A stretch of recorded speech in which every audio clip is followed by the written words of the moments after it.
After struggling with prescription drug addiction for about 6 years, I found myself at my bottom. I was homeless with my 3 children, and I had my 4th child on the way. My only option at that time was to go to a church that accepted homeless people. It was a hard thing to do. I was under an abusive pastor that exploited homeless people into his dictatorship. I prayed to God to get me out of there. I didn't feel that I had a way out. When my husband Claude came to the church, I figured this would be my way to get out, and we rushed into marriage. On September 3rd, 2009, me and my husband signed the papers for our brand new house. It was about 3 o'clock. At 6:30 that evening, while praying before Bible study, a former church member came in to the sanctuary. He had an altercation with my husband earlier that day over $20 and a washer and dryer. Everything happened so fast. He came in swinging a bat, chasing my husband around the sanctuary. I grabbed a chair and I hit him in the back with it.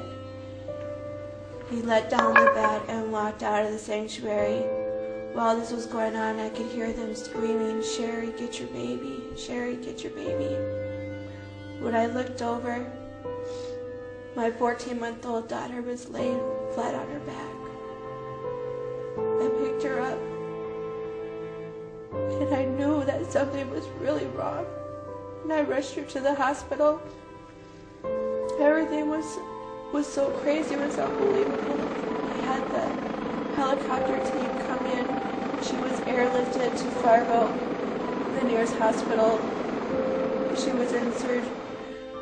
I remember my prayer as I was going up to the hospital.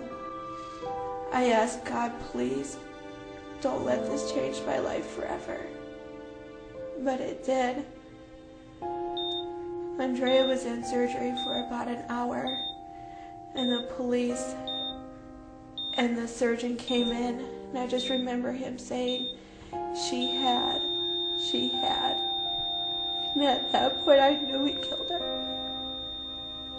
I left the hospital with just a small box with a lock of her hair and the diamond earrings she had received from Christmas. At the funeral, there were TV reporters there.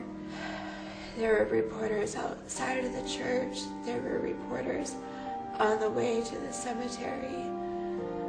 And every moment of my pain was on the news for everyone to see. And I remember when I went to see her, she looked like a baby doll.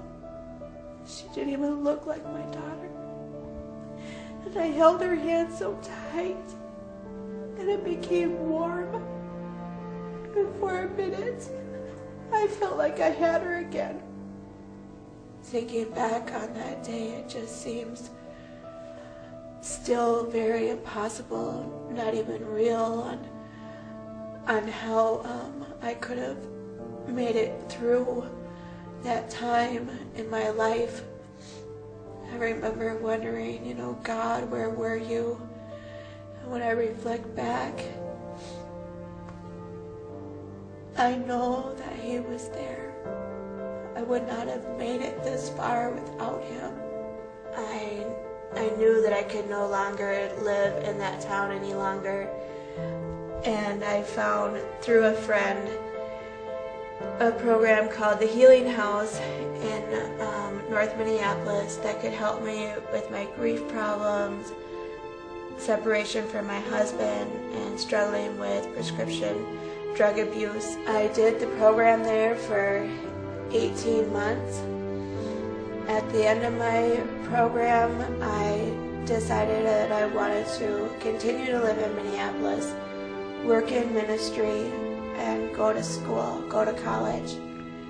I got a job at the Healing House as a cook in the kitchen, And I also got accepted into North Central University. I was extremely excited, being 34, to be able to go to college. And I really wanted to help people through my testimony and through my story and through my pain. My journey these last 18 months, I was able to go to Women of Faith.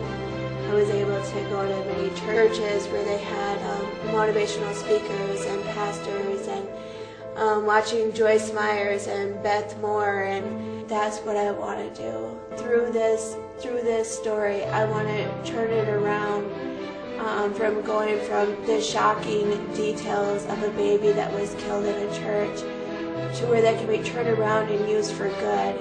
Yes, this happened to this woman, but I am a mighty woman of God, and that I can get on and I can reach.